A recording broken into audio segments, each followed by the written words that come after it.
Yeah, good evening. I'm your host, Don Armando, and this is Open Topics. So tonight, we're just talking about, the latest controversy in the United States.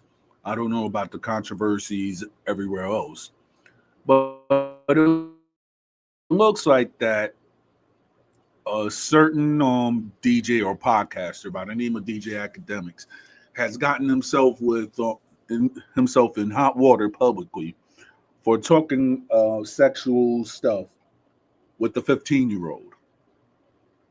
So with that said, I I mean, if you really look at DJ Academics, his name has always been spitting in controversy, either for his alleged abuse of alcohol, for allegedly beating his then girlfriend. I mean, his name has a lot of controversy in which is not good. So with that said, there's been a lot of people that have said that he's hard to work with, etc. I guess he actually does his live streams now through his mother's basement, his parents' basement. So, with that said, I could say that with DJ Academics, a lot of stuff hasn't been good when he actually came out. At first, he was called DJ Academics. Good evening, Mr. Sacco. So, it looks like with DJ Academics, he's had a lot of controversy during the 6ix9ine. And then on top of it, he likes to report on the deletion of young men in Chicago. So with that, I actually put him in the same class as Adam 22, that they don't really care about the people. So with that said, and that he has like minimal care of people anyway, that's where I go with DJ Academics. I'm not really a fan of his. Hey, how you doing, Don Jose? So that's where I'm at with some of the open topics. And here in the United States, I don't know if you've heard that there's a lot of people who are actually being mass deported. Now, I know certain people, which I'm not gonna name, that may or may not fall under that status. There might be a lot of people that I might know, since of my heritage, that might be under that status or whatnot. So it goes to show you.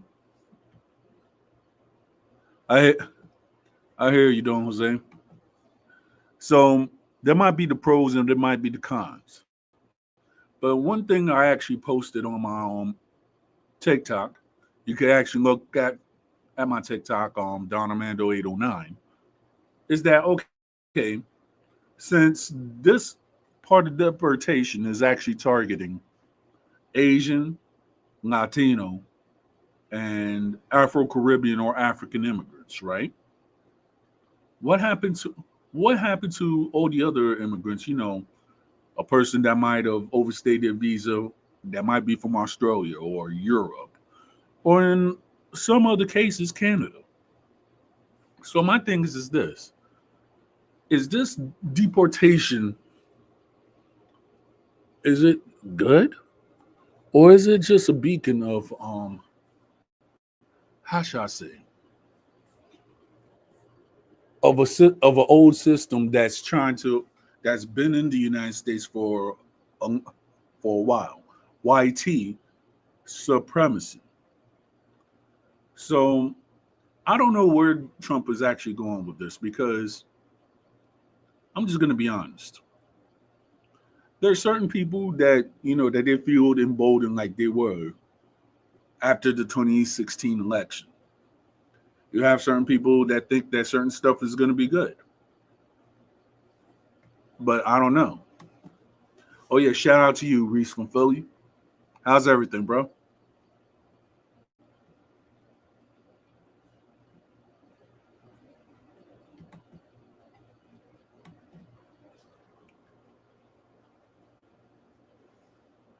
So that's one thing. The second thing about, I guess, that it talks about a rapper's girlfriend. I think it's 600 Greasy or whatever the heck his name is.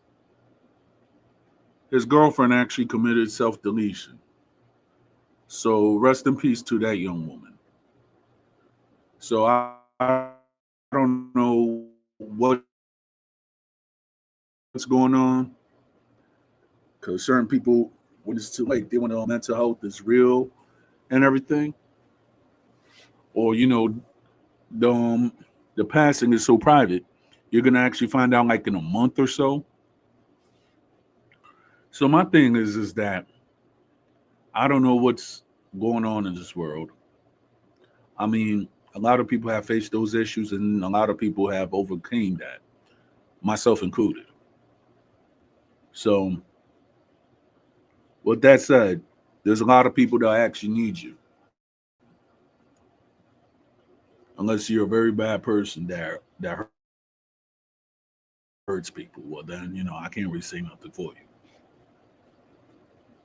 But with that said,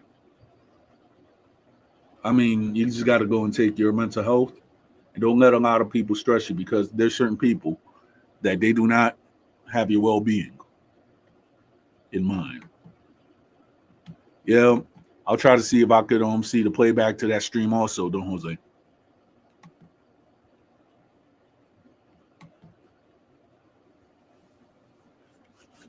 And and it goes because the late rapper Chino XL, he actually, a lot of people were saying RIP, but then when it was found out that he actually had committed self deletion, well, I don't know what was going on in that man's life because he was young. All I know that back in those days, he was actually famous because him and the legendary Tupac, they actually had a lyrical battle where they were dissing each other, and Tupac actually was saying, quote unquote, Chino XL KILLA. In one of the tracks where he was actually going after Mob Deep and the late Notorious B.I.G. With that said now, and the untimely passings of a lot of rappers from my generation and the younger generation, you got to admit that you don't know what's going on in a famous person's life or anybody. You don't know what goals is because my mom always used to say that a lot of rich people are not happy just because you think they got the fame and everything like that. They might be missing something. They might have done something that might be reprehensible. I mean, just in the crux of these 20 some odd years, as far as hip hop, you've seen maybe two or three executives actually committed the acts of self deletion. So we don't know what's be going on in these corporate. We could actually imagine, but unless we actually been in the corporate world, we don't know what's going on in these board meetings. With that said, rest in peace to all those that actually did that. But one thing I got to say is that life is precious. There's a lot of people that need you in the process. So that's the way I see it. So let's see what's another news. Well, aside from the deportations and other stuff, one thing I got to say is that certain people who are actually, being quote unquote YouTube bullies are actually getting this stuff handed to them. So I'm not going to mention any names, but you have certain people who are being destroyed in the internet as we speak. And then on top of it, shout out to Mr. Penguin because every streamer that has come against that man either destroyed themselves or they destroyed the platform trying to get at that man. So I don't know what that man has or anything like that, but shout out to Mr. Penguins.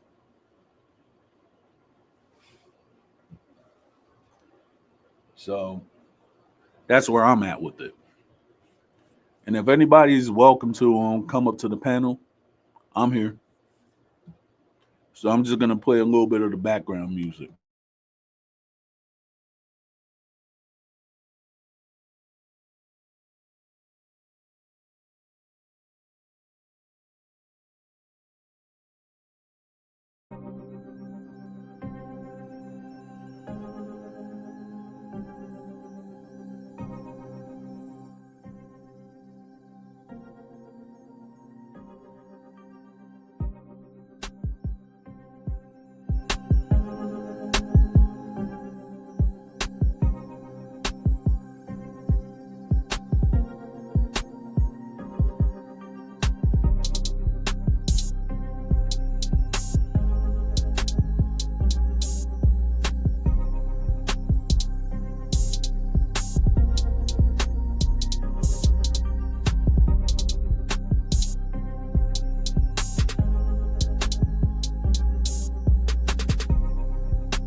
us. So shout out to Herbie Fatal and shout out to Cake Darkness.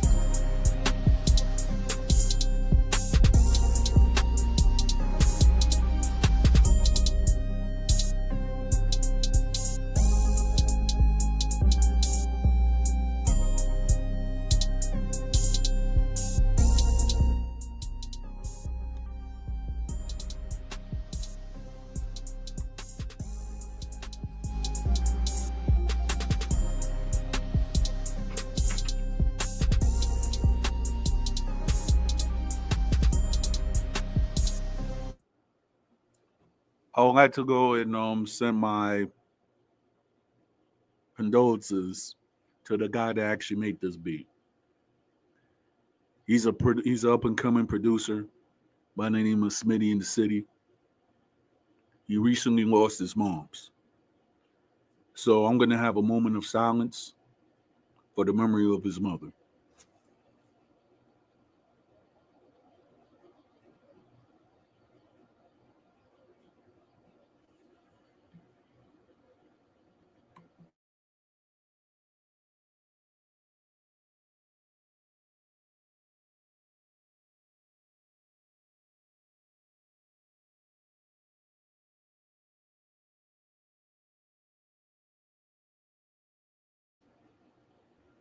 All right, I'm back. Nah, not much. Just making an open topics. We could talk about whatever we could talk about. Um, I mean, it's getting critical out here. I don't know. Maybe it's the rumor, Pete, but this ain't that we might have to walk with our passports. It's getting that serious.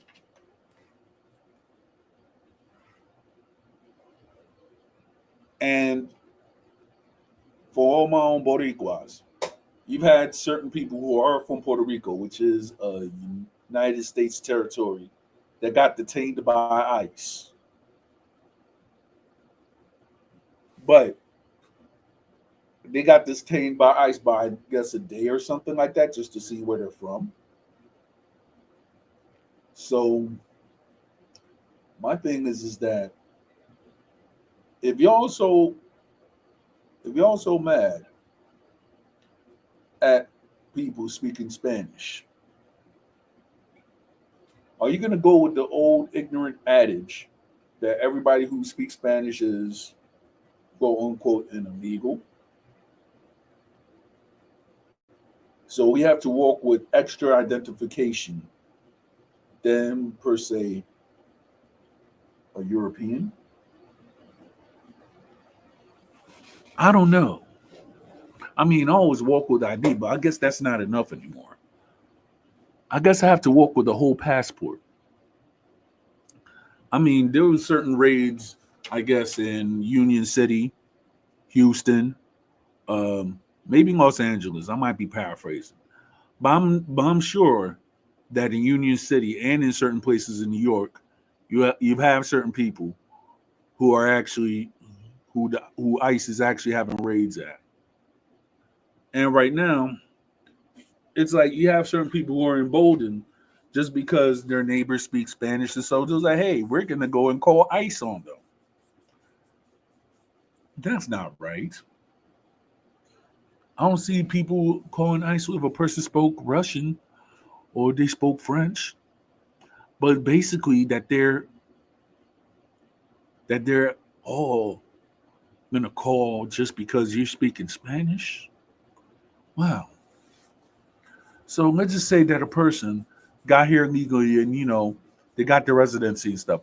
They're gonna be deported too, just because they speak Spanish out here. Wow.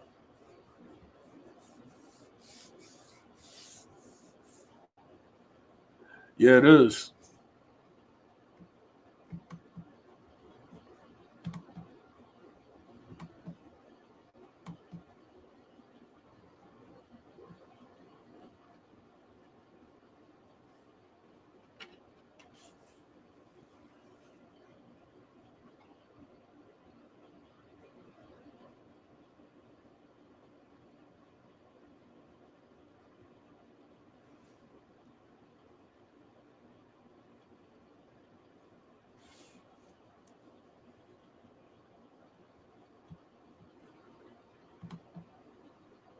Yeah, man.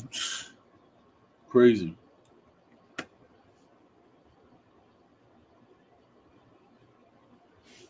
I mean, it's so crazy that now they even that I actually posted it on Facebook, not Facebook. I mean my Instagram. That they even tried to deport people who are African Americans, and they might have had an ancestor that came from Jamaica, quote unquote, illegally. I'm like, Dad.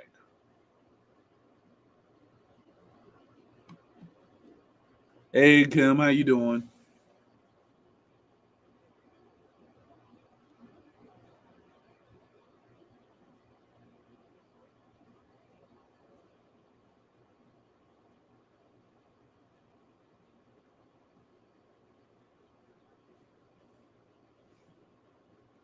Yeah, I know. I mean, it's due to American ignorance, and I have to say this because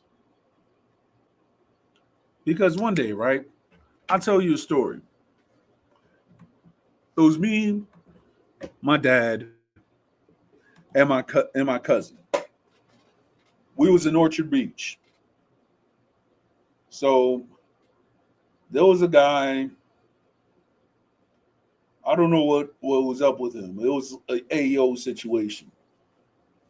So you have to go back like it had to be in like the late 90s, early 2000s. I was still a teenager, right? So I used to roll with my father to Orchard Beach. So one day there was a white guy that was running with the thong or whatever the case may be, and a lot of you know, we Latinos who was actually laughing at him. So the next thing you know, this white guy went up and said, "Oh, why you Mexicans are laughing at me?" You could tell two things about that guy. You could tell that this guy was not from New York, and then on top of it, he was calling Puerto Ricans Mexicans. I'm like, wow. I'm like, so my thing is that now that you have a whole bunch of Latinos who speak Spanish and everything, but yet to, I guess, depending on what region, to a white T person, you're automatically considered a Mexican, and they're gonna call ICE on you. I'm like, Dad, it's pure ignorance. But then again, whenever I speak Spanish, you have that same person. They're like, "What the heck you doing?" Like I'm not supposed to speak that language just because the way I look like and everything. Do you see my last name? So I can't go around and speak the mother tongue of my parents just because you want to go and uphold the supremacy of your ancestors. And then when somebody really don't like you, they could actually say, "Hey, Jamin la migra," but yet you were born here. So we have to walk with our birth certificates too. Like, you gotta admit, it is getting spooky out here and very stupid.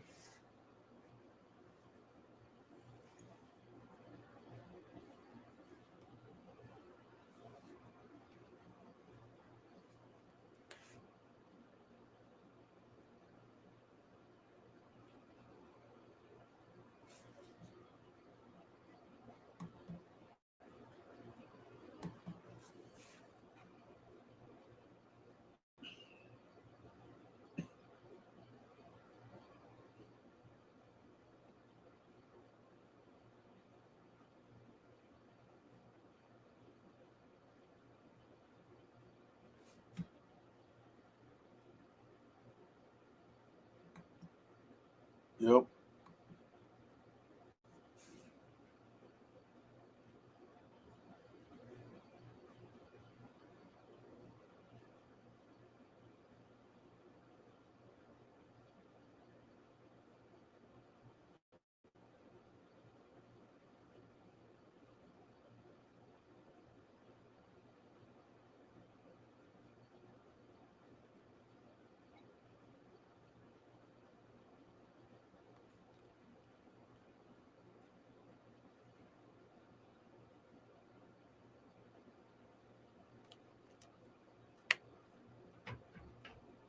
I mean, you could say that I guess Mexico is taking a stance. They're deporting the illegals and such. But then I don't know. I mean, everybody's everybody who wants this so-called wall to be built. I mean, I see so many other ways that this could actually backfire. I mean, let's put it like this. And I'm just putting the scenario right there.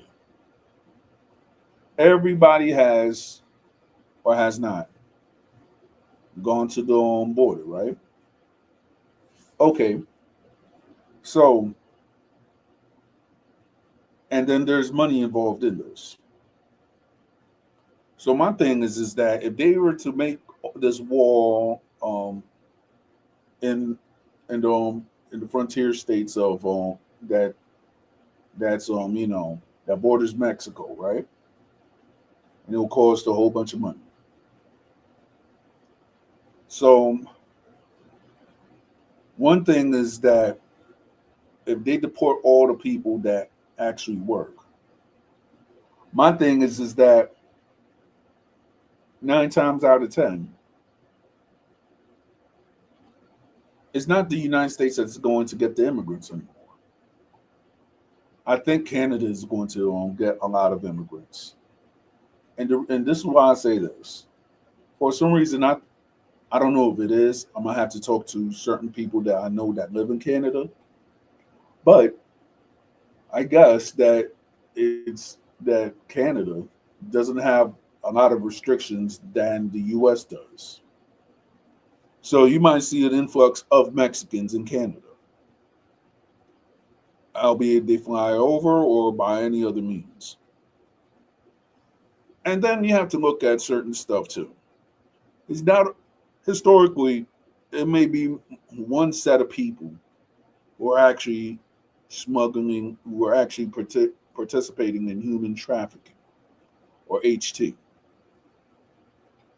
But then, if you have certain people who have the means and they have like I guess the business or whatever, and they could actually go to another country that may or may not have strict immigration laws, you might actually see certain people might go to that country via ship, and then they might cross whatever border you might have either to Europe or the United States, via Canada or Mexico. So I can see that there's going to be a lot of fiascos that's going to happen. But then again, what do I know?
Fair use, fair use, fair use.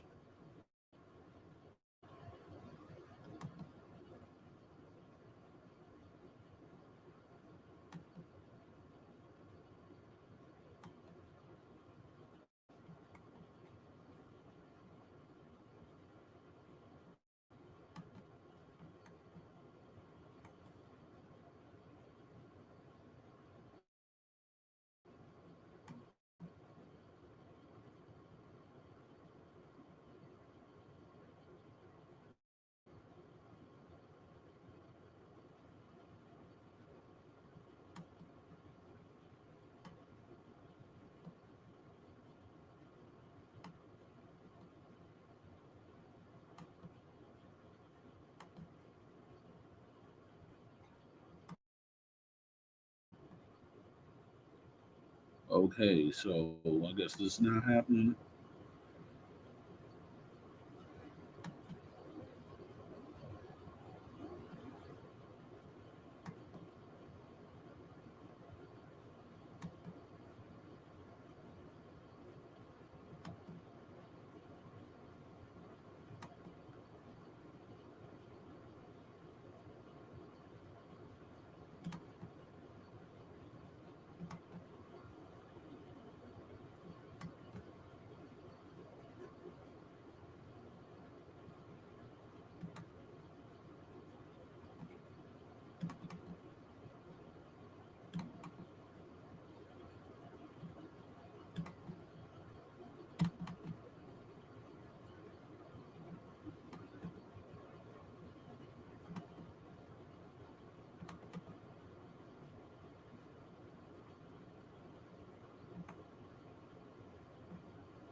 Hmm.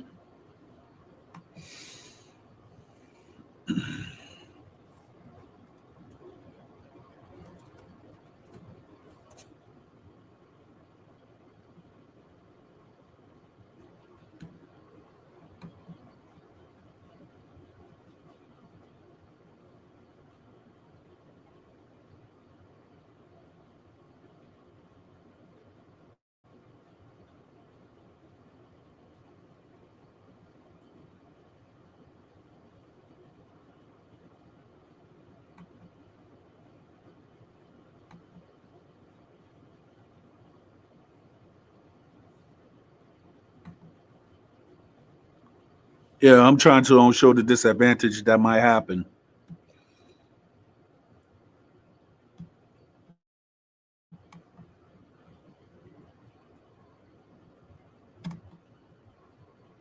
And it goes into, how should I say, to why maybe Donald Trump would want to shut down the U.S. the Panama Canal under his control. All right. So you see right here, right? This is where maybe the wall might be at and such, right?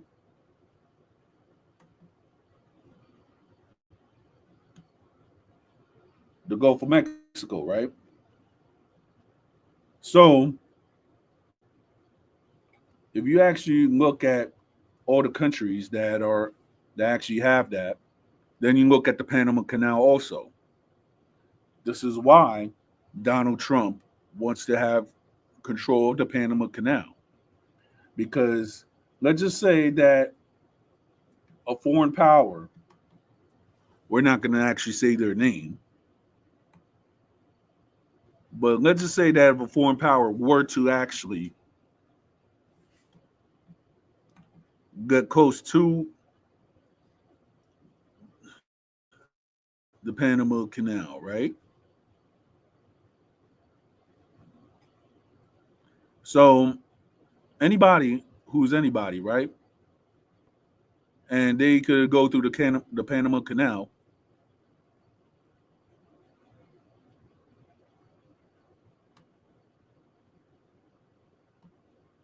There might be a new smuggling um, route unlocked.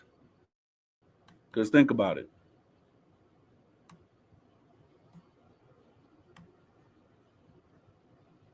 This is Panama, right? And Panama City, and then you got the Pan. So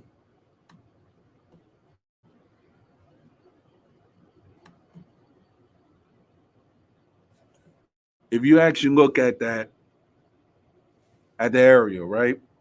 And let's just say that America's competitor, they're actually supplying, you know, the Mexican um, drug groups with, you know,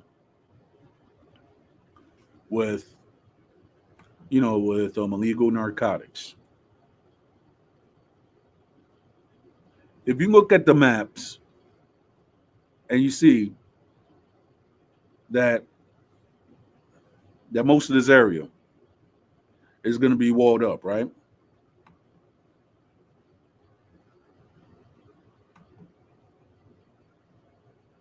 All right, I might have went too far right there.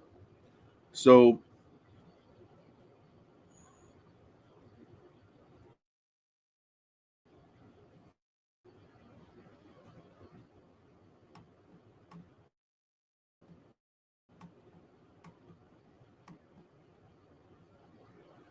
you look at the Gulf of Mexico, right?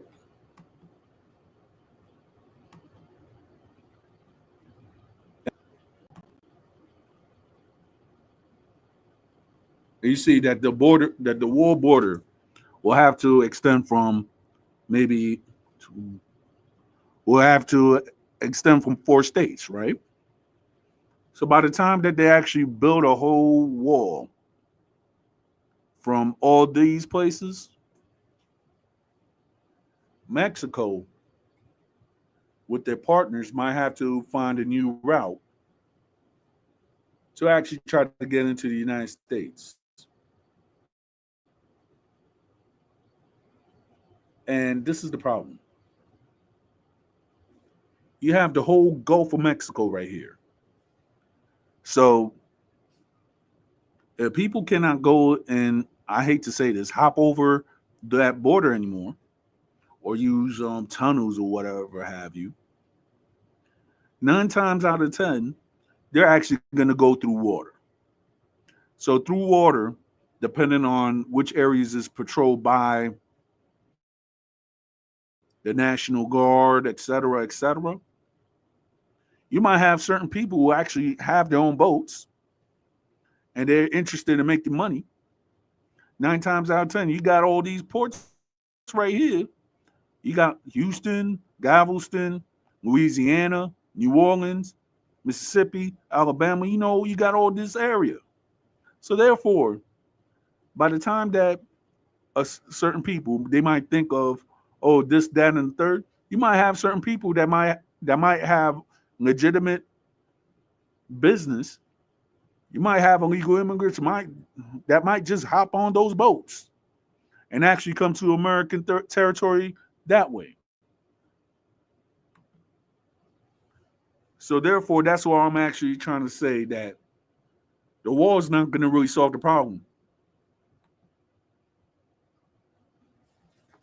The Gulf of Mexico is going to be the problem. And then if you have certain people who actually, coming into Mexico via boat, are regulated, albeit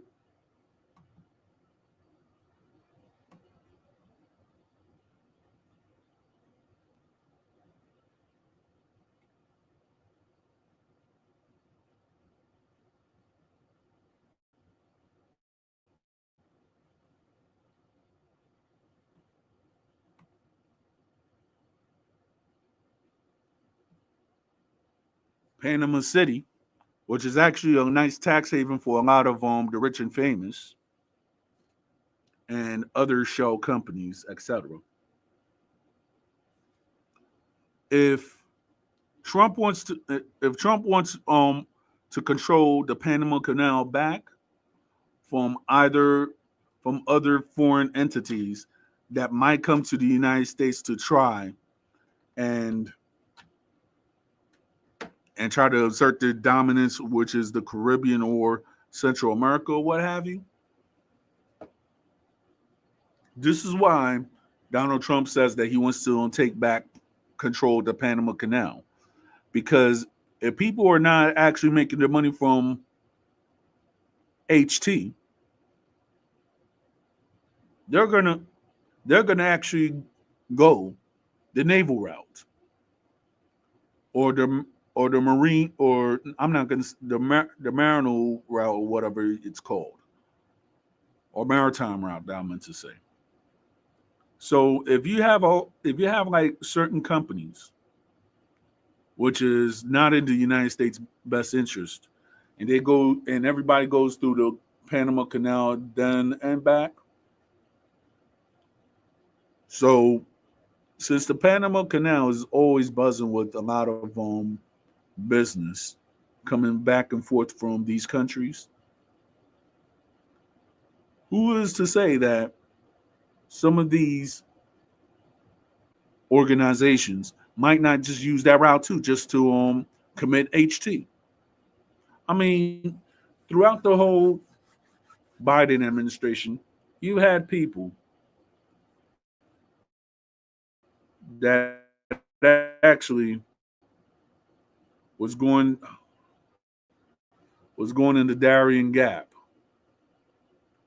where there's no, where there's like that there's no vans, no cars that actually goes through that. So therefore, the Darien National Park or the Darien Gap, which is both in Panama and Colombia. I mean, think about it. The road actually from Panama actually stops here. So therefore, how people from South America used to actually travel was they actually traveled from this gap, which is actually treacherous. I mean, from Colombia to Panama, and then since they actually was traveling, and you seen a lot of people that have actually suffered hardships. I mean, let's be real.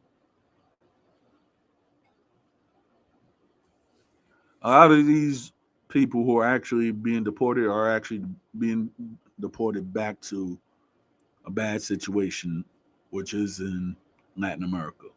I hate to say that. So I'm seeing a lot of people that they're actually praising Nayib Bukele from actually stopping the gangs in his country. But then you might have certain people that want to actually take that hard line also. So let's see what's in the future of Latin America and the Caribbean also.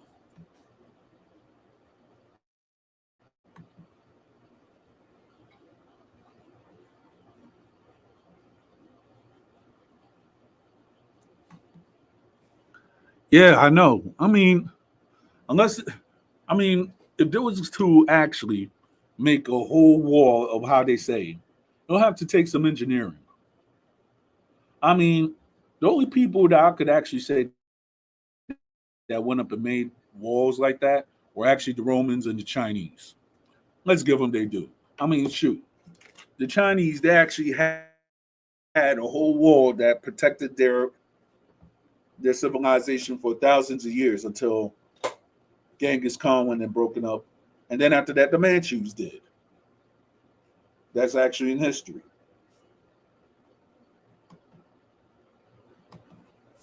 So with that wall that everybody's gleaming about, I could see a whole bunch of stuff that could go wrong.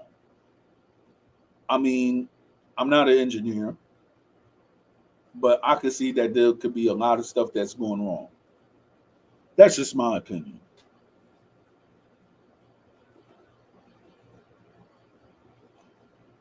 What's your opinion, Pete?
And let's see.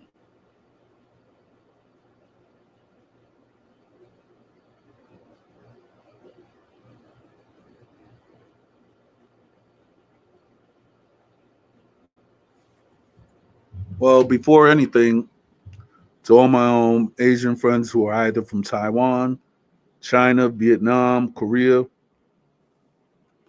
Well, I know there's on that I guess is going to be on the 29th, but happy Lunar New Year to all y'all. And hopefully I might try to record some of the celebrations and put it on my own channel. Because I guess that's just a thing of mine, to actually record the celebrations. I mean, to me, I actually like looking at the Chinese New Year, people actually celebrating, even though I'm not Chinese, but you know, it's something that I actually like seeing. Thank you, Kim.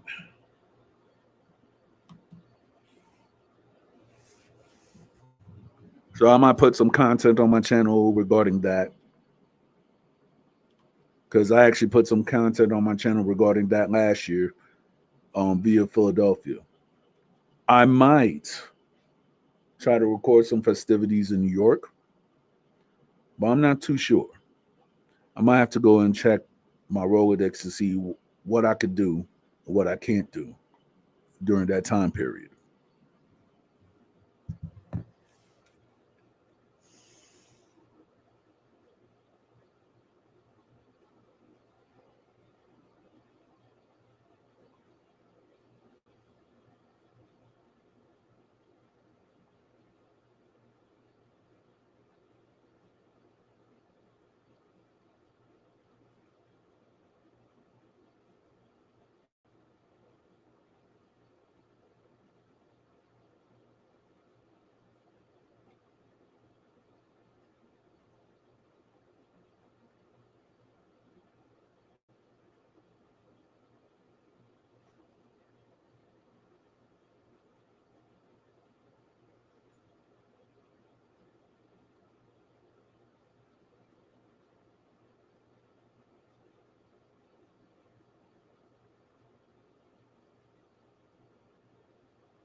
I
Yo, happy New Year, bro. Yo, how you doing? How's everything in the West Coast, man? I haven't seen you in a while. How's everything?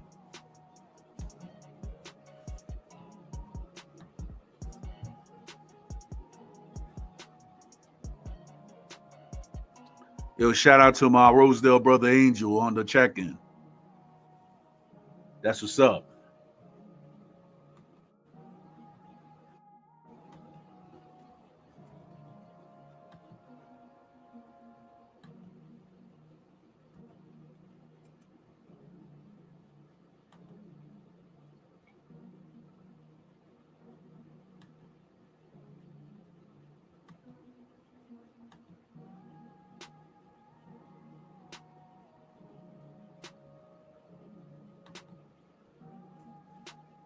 Us. What's bro? How's everything, bro? You know, another day. You know how it is. Just pushing through. I hear you. Yo, don't tell me you cook some Johnny Cactus, bro. Not at night, Oh, but I could. I mean, I'm from San Pedro, bro. Yo, my mom Dukes cooked that whenever, when it was night, day, or anything like that, you know. So go Johnny Keke and dumplings, man. I got an easy Johnny Cake recipe. You don't even got to get your hands dirty for the first part. Oh, okay. Shoot. Because that's the hardest part. Getting that dough kneaded. Yep. You know, so my secret is you grab a big gallon bag Ziploc. It could be a half a gallon, but the gallon's better. Mm-hmm. Right? You're gonna open it so that it's flat, and on the bottom, you're gonna add an egg, 2 spoons of sugar, tablespoon of salt, right, cup of milk. Mm-hmm. You're gonna add 2 cups of flour. All right. I think it's 2 teaspoons of baking soda and levadura, so they could rise. All right. Rise a little bit, not too much. Got 1, 2, 3, 4, 5. Yeah, that's basically it, bro. Oh, yeah, and a half cup of water. Okay, you close your bag. Yep. Just start to shake it up. Let it make itself.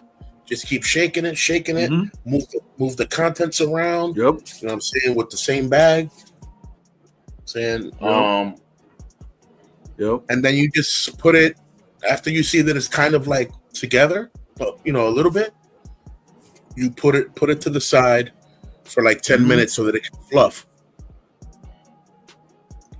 Once it fluffs, then you want to take it out of the bag, you know, onto a table with a little bit of flour on the table, and then finish masandolo, you know what I'm saying? But you're not going to get your fingers OD dirty like you would have if you would have started, you know, the other way. Yeah, that's true. So now that you got your harina masao, you know what I'm saying, you put it away for another 20 minutes, take it out, and then you start cutting little squares off, and then you flatten it till it's nice and round. Just flattening it, going round, around, flatten, round, flatten, round, flatten, round. And then you start throwing it in your hot oil. Saying, and remember to poke a little hole through the middle so that it doesn't, you know, end up sucking oil inside of it. Right. And that's it, bro. That's your San Pedro Johnny Cake right there. You know what I'm saying? Like, yo, let me get 2 Johnny Cake, 2 pedazos de salami frito, 1 pedazo de queso blanco, y 5 pesos de spaghetti. That's it. Yep. That was DR breakfast right there. Exactly.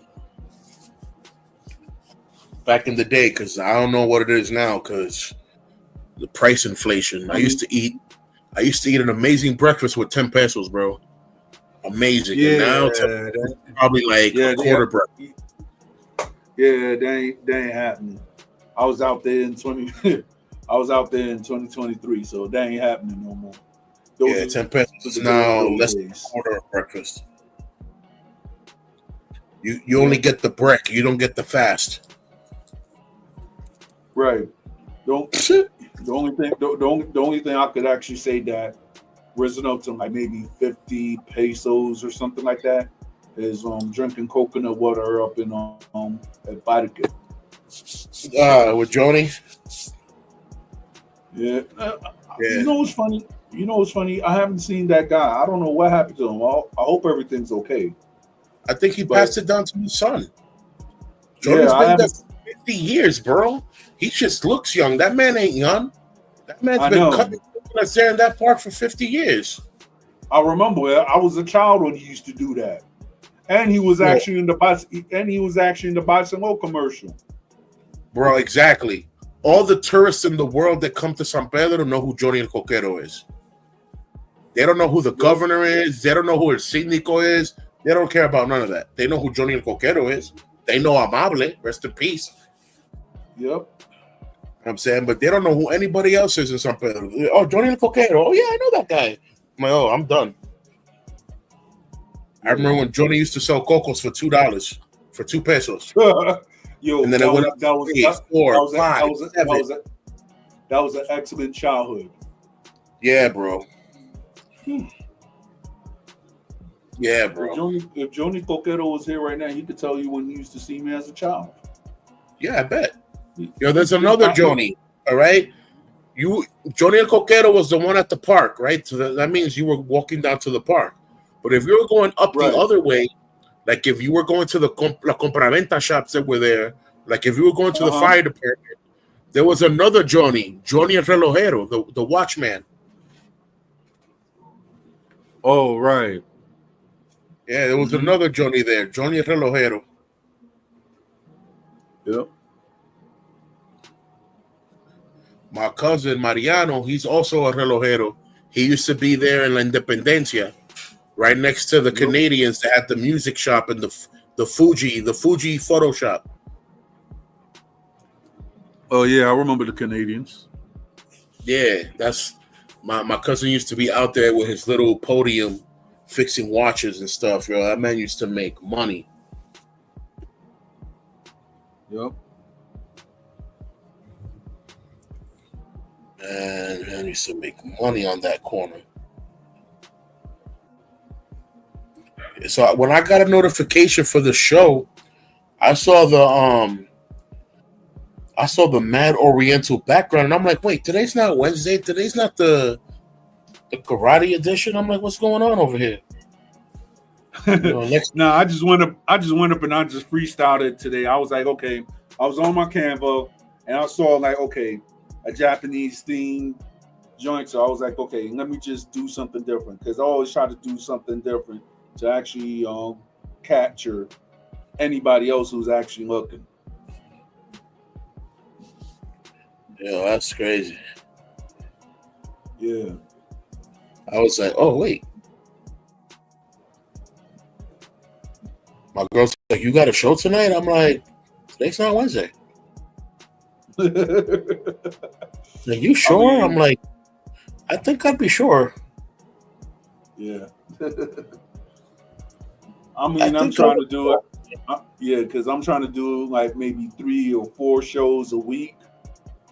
And so far, that formula has been working. So that's what a guy who actually makes content. A shout out to Antonio Modesto. All right. Yeah. So I was like, yo, how you got because he's in the thousands in TikTok, and he got thousands of subscribers here on YouTube also. He's more of the historical guy. You might have seen him on TikTok. He talks about not only Puerto Rican history, he talks about Black history. He actually talks about Dominican history also. I never had TikTok. Yeah, but you could actually see him on Facebook also. Cool. Yeah. Yeah, but I definitely never seen him on TikTok because I never TikToked. Gotcha.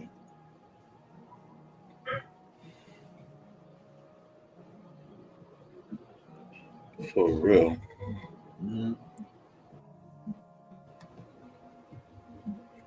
Yeah, this Yo, AI. shout out to my homie and my family, Randy Calti.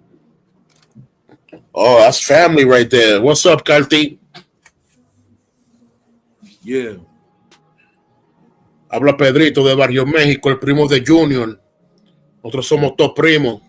Que descanse paz, tío Rico. Mm-hmm.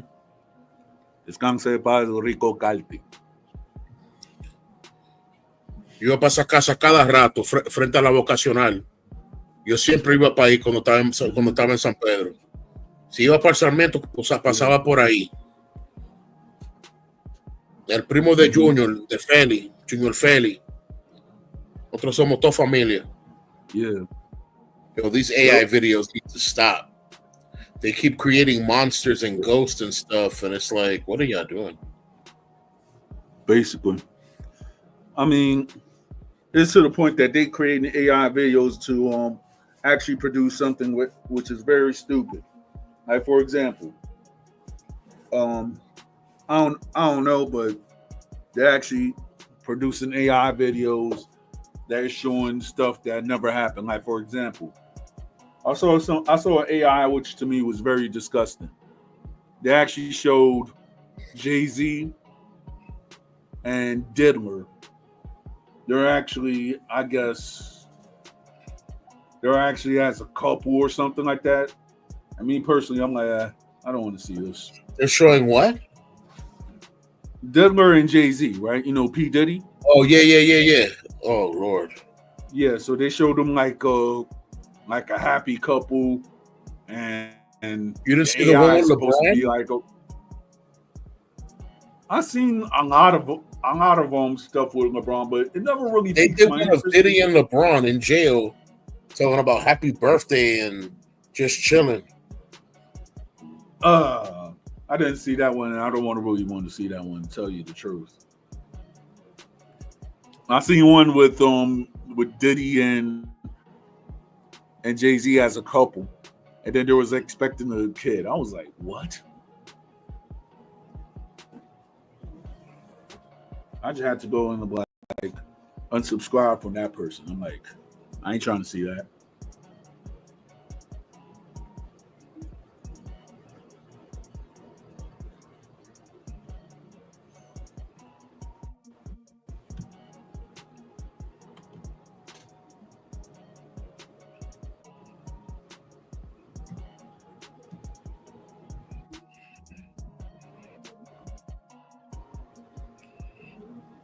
That's crazy, man.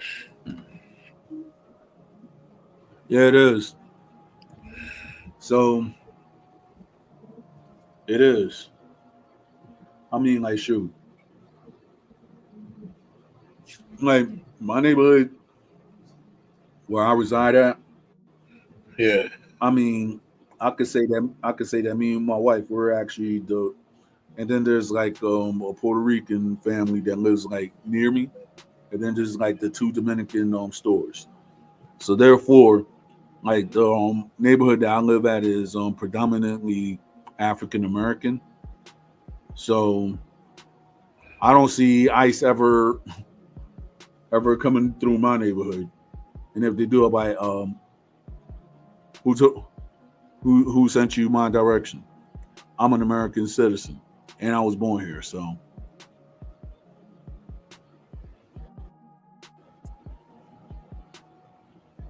That's wild, man. Bunch of bogus people doing a bunch of bogus stuff. yeah, it is. I mean, yeah.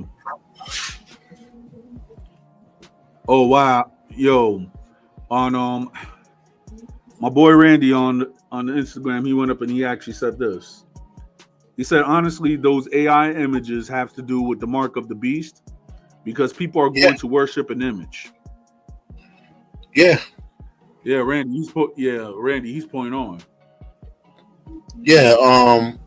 the Bible says many things, but out of the many things it says that because science and modernism are going to be so advanced in the last days, it's going to be hard for people to have faith. You know, people are so quick to just be entertained and not look for God. Because why look for God? You know, you're entertained. You're not sad. You're not depressed. You're not this. You're not that. But at the end of the day, it's like you need to look for God while He can be found. Because there's going to come a day where you're going to say His name and seek His presence, and you're going to be way back. And I mean left back. Yeah.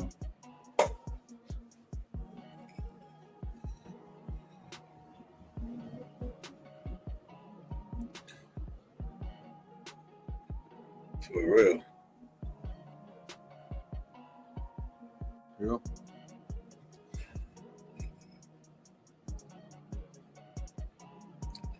Cool.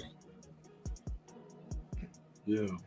Replying to some messages here real quick. Mm-hmm. All right. Tissue right here. Let me mute this mic for 2 seconds. All right.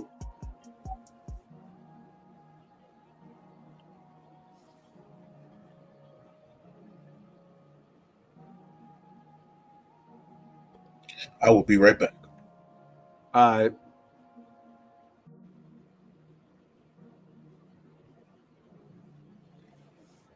Yo, for all the people that support me on Instagram, you know, I salute y'all. Thanks, Randy, for showing up. If you ever want to actually come up on the panel, here's the link under under pinned messages. So, we could talk, catch up on old times, especially when we used to show up in Theo Manolo. Of course. Salute to your moms too, Angel. Yeah. Much love to Angie.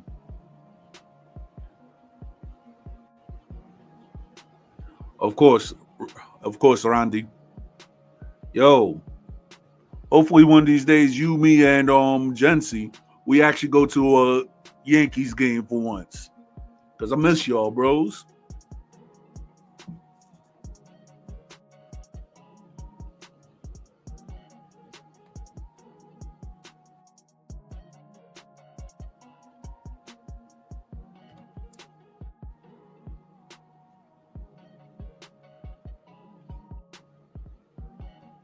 All right.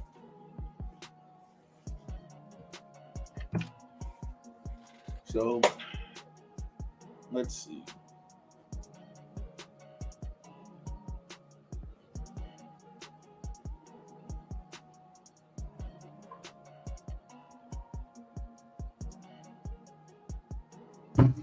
All right, I'm back like I never left.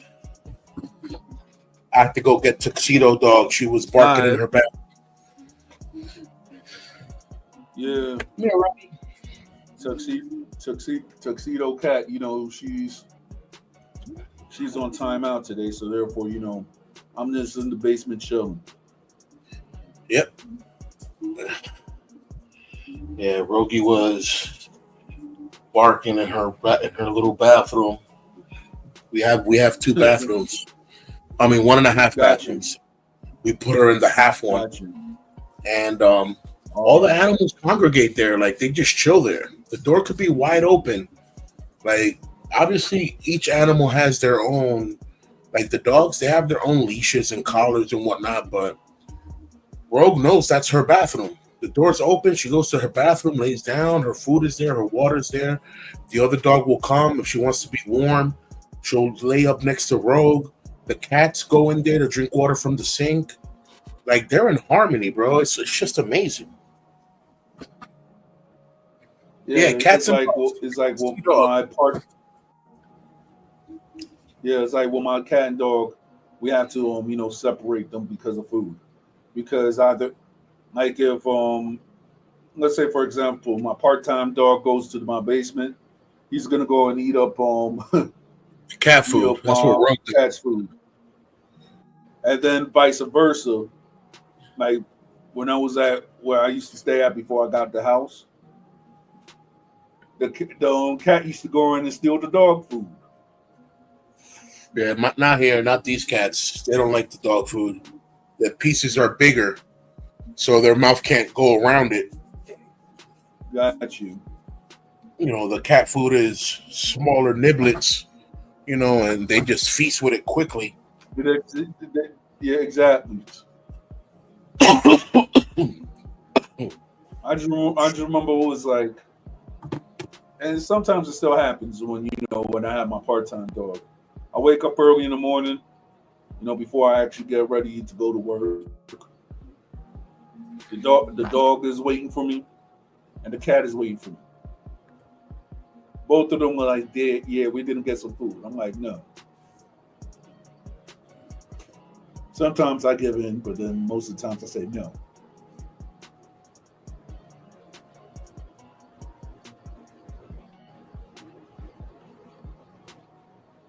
Yeah, I was coughing up a storm. I had to pause the mic real quick.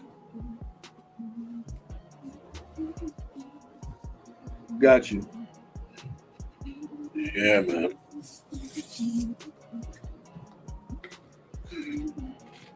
Yeah.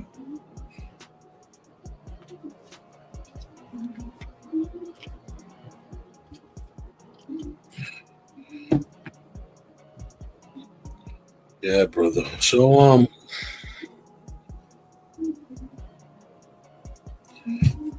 I got a few people that want to join my Help the Family ministry All right. for the Harlem Family Services program that I want to open up. Okay. I even have a family member that wants to be a agent all the way in San Pedro. So it looks like we're going to have an annex office from here to there and from there to here. All right. These are falling into place by themselves. This year is going to be it. Yep.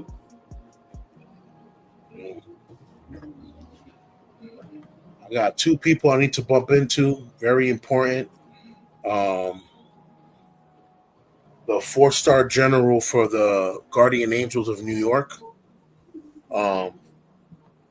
Dizo. All right. I need to bump into him. I haven't seen him in a while. He's a New York State chaplain as well. So I want to see what umbrella he has from the state working in the city, so that I can make that same connection. You know what I'm saying? That way I could open my office and forget about it. All right. It's funny, I got introduced to the Guardian Angels via 2-star General Zeke.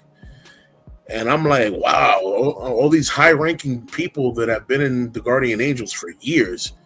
You know what I'm saying? It's like I'm just starting, and they're talking about. Go ahead, bro. Yeah, I actually met like an older, guardian angel by the name that lives in Philadelphia.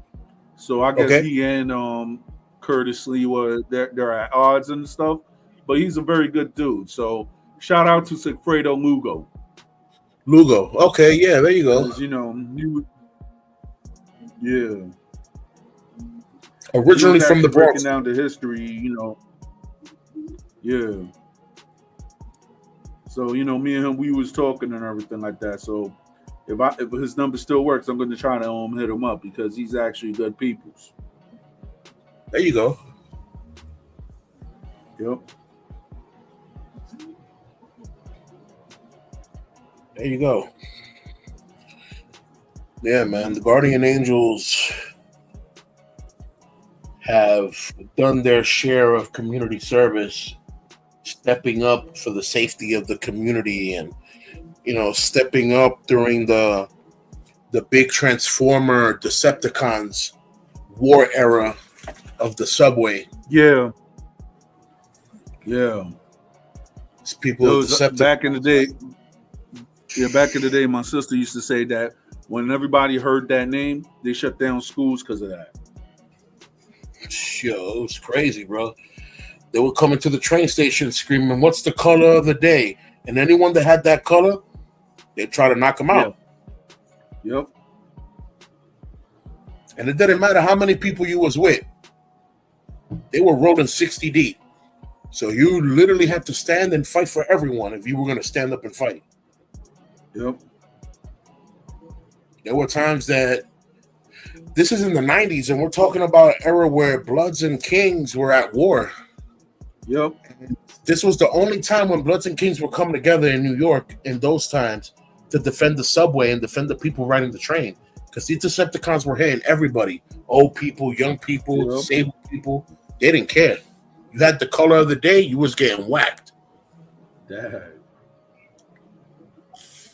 So I grew up in an era in New York where if you wasn't fighting for your nation, if you wasn't fighting for an individual cell group that you was chilling with, if you wasn't fighting for your block, if you wasn't fighting for your school, if you wasn't fighting for sport, you wasn't about nothing. Basically. Saying a warrior is measured in his battles. Yep. You know, not how many wars he's won. Basically. Because all my scars, bro, I got mad scars. You know what I'm saying? And I know people that got way more scars than me. But that doesn't mean that their story's worse than mine. It just means that he got caught up in a mix. Yep.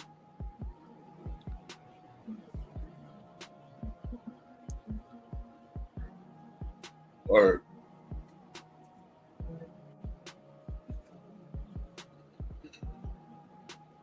let me stepdaughter know it's time to wake up, mom.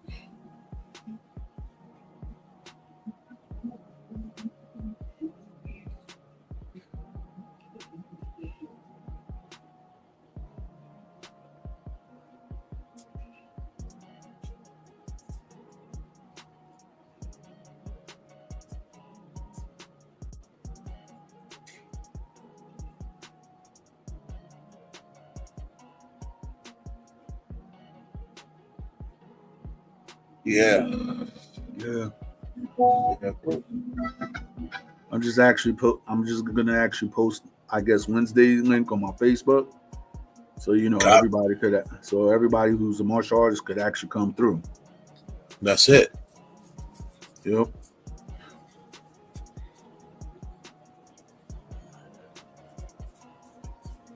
So I had one of my friends. He's a black belt as well, and all that good stuff. Yeah. His teacher stepped up to him and told him that he wants to make him the head of the legacy. Yeah, I remember you telling me that. Bro, that's just serious business, man. That's one of those nod and agree, but inside you're running for your life. Yeah. So apparently he told his master told my homeboy that he called Sato headquarters downtown 14th Street, and they said that they didn't know me. And I'm like, you're damn right they don't know me. Damn right they don't know me. I went there myself and they don't know me. Of course they don't know me. All right, so therefore, say if you were to go back to your school, it's not there. Right, I know it's not there. Yeah. So who would be the head Sato? I mean, right now that you be like, okay, I was a student of William Oliver. Who will be that person that you have to check in with? That's what I have to ask. I mean, I tried to say that when I went there. Like, Who do I speak to so that I can represent my lineage? And they were like, oh, you must know something because you're talking about lineage. And I'm like, yeah, I'm under William Oliver, but I left the dojo in 96. No one ever saw me ever again. Right. And they were like, oh, wow, we gotta see who we have from that past. And I'm like, is Angie around? It's like, who's Angie? Angie was this girl that used to say Ki so hard. She used to go, yo, yeah. hold that thought. I could actually do the footwork for you.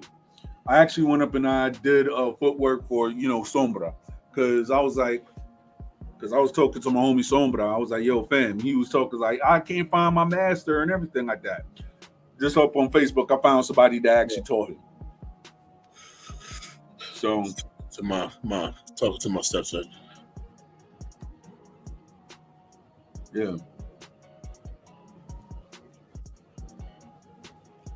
And don't fake go to bed, like lay down and stay on your phone. Go to bed.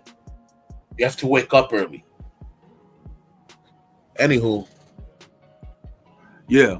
So with that said, it just have to be like, okay, you said that the person who was named Angie and what rank were they at that time? Back then? Whew.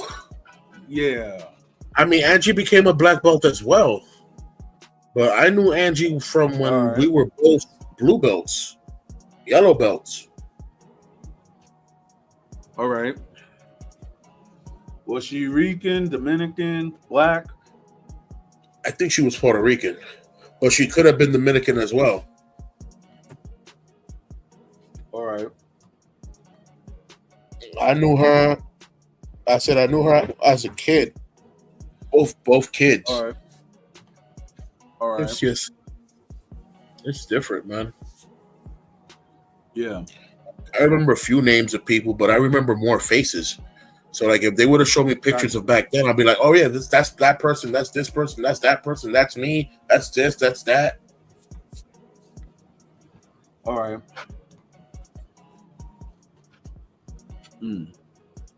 Because they did a video at my dojo when my uncle was at that dojo. You know what I'm saying? Because my uncle used to go to that dojo. You know, I'm talking about in 85, 86, they did a video. There's a 3-part video on YouTube that I'm like, man, if they would have waited 1 year, one more year, I would have came out as one of those little white belts that was kicking. But, didn't work that way, did it? All right. Well, let's see. I'm seeing that. Okay. All right. Now, there was a person that said that they work in Kyokushin karate, 2nd degree senpai. But then again, I don't know if the name changed or anything like that, because the person was named Angela DeGraw Peoples. Let's see.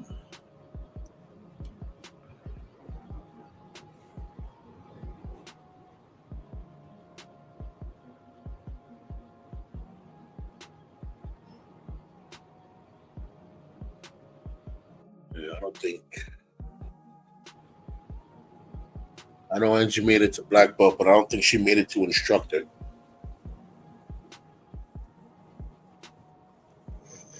Some people are too strong to instruct. She was one of those people that if she kicked you, you felt it for a couple of days. So people like that are like that brutal energy, they're not proper for instruction, because these people are people that will end up losing it for some reason because they have no patience. All they know is the warrior's way of going forward. Okay, these people are not good for teaching the young, because they'll end up hurting them.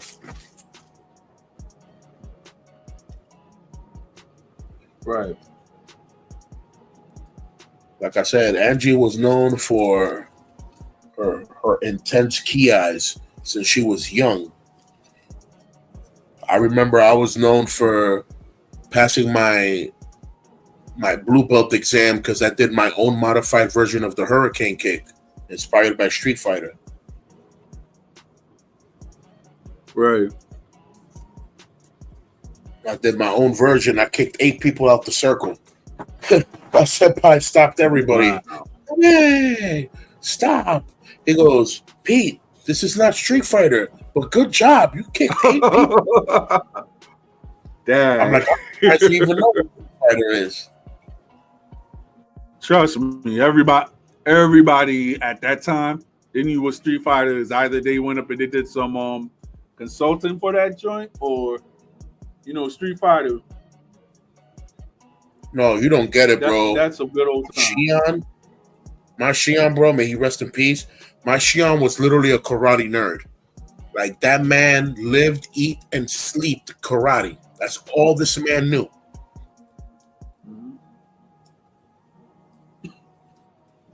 He was dedicated to karate since he was 14 years old. And he passed away at 68. Yeah. And they gave him the 9th Dan black belt. You know what I'm saying? But they gave it to him in his passing. So he was alive. As alive, he had an 8th Dan black belt. Right. That's a big deal. Yeah, it is. Because to us, in our system, you're only a master after 5th Dan black belt. After 5th Dan, you're considered a master. Yeah, you've done this for a while. A 5th Dan black belt's been in the system for at least 25 years. Right. That man knows the basics by heart and knows some advanced stuff by heart. Saying so disciplined that they know how to hold their punches. They come out strong and land soft. You'd be like, how did you do that? That you can see the intent of the punch coming, but when it lands softer than a muffin. I'm like, how did you do that? That's experience right there. Yo, my Shion used to throw punches, bro, that I thought were gonna go right through me. And he would land them and they were boop. I'm like, oh, how'd you do that? Yeah. I mean, that's hard. Exactly. To my boy Angel, I'm like, we can, but then, like one time I actually played music on Instagram and then they actually cut off my live. So I have to be very careful what I play. Now, that's my own homie, Angel, from Florida and everything. So, Yeah. That's my own Rosedale brother right there. So let's see. Now, I'm seeing like a lot of Angies with Sado Karate and all this other stuff. So I don't know. It looked like it could be iffy, but if I could try to get the original Sado number, you might have. I think you might have to call Japan for that. Yeah, it's hard to keep that kind of control, bro. Yep. It says something about the recording had an issue error over here on my end. I don't know. Yeah. Anyway, yeah, bro.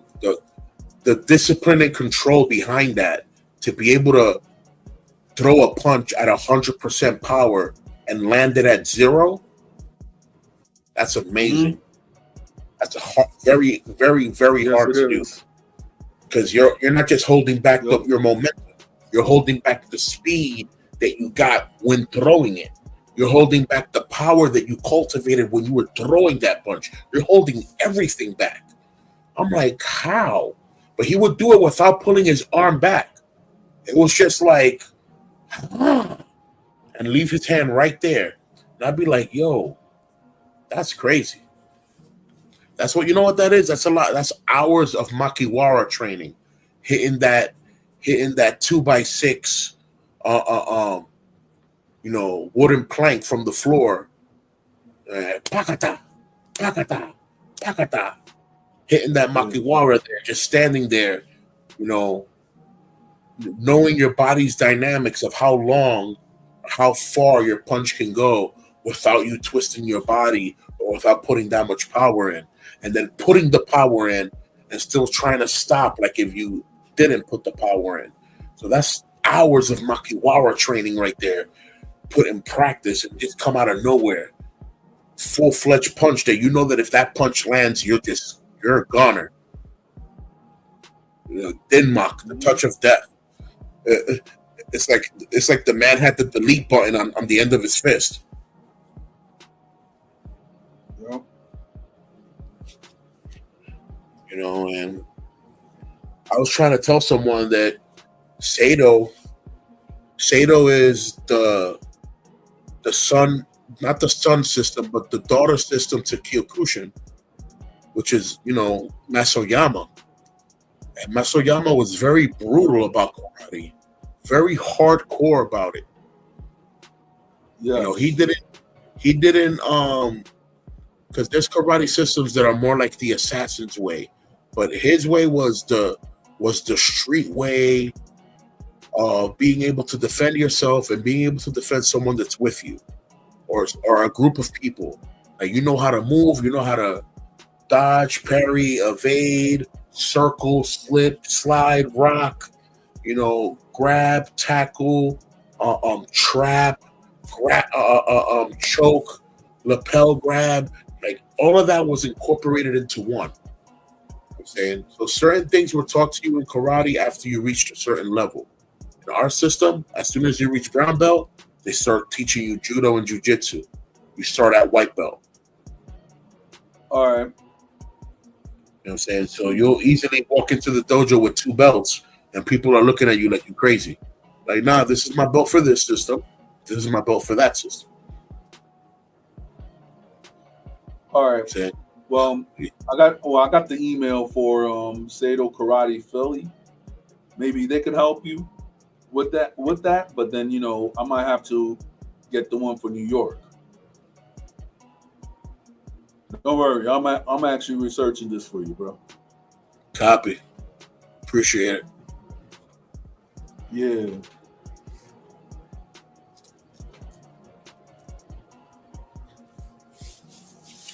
All right, but brother, I'm gonna have to cut it short. I gotta get a few of the kids' things ready for tomorrow for school and all that. It's Monday. Yeah, you always, I'm not used to welcome on my channel, bro.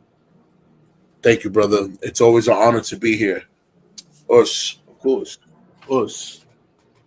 Later, everyone. Blessings. Later.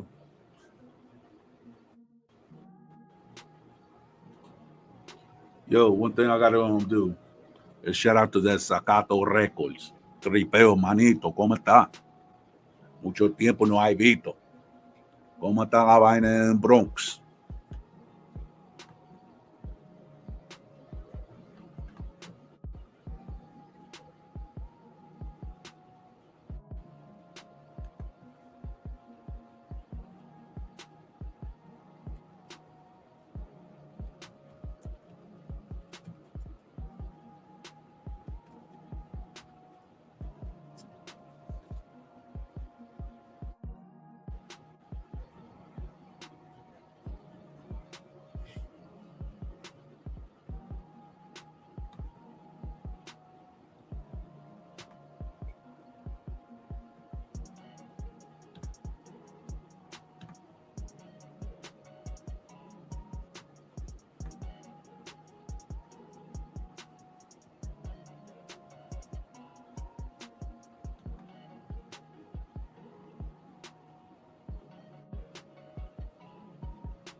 Yep.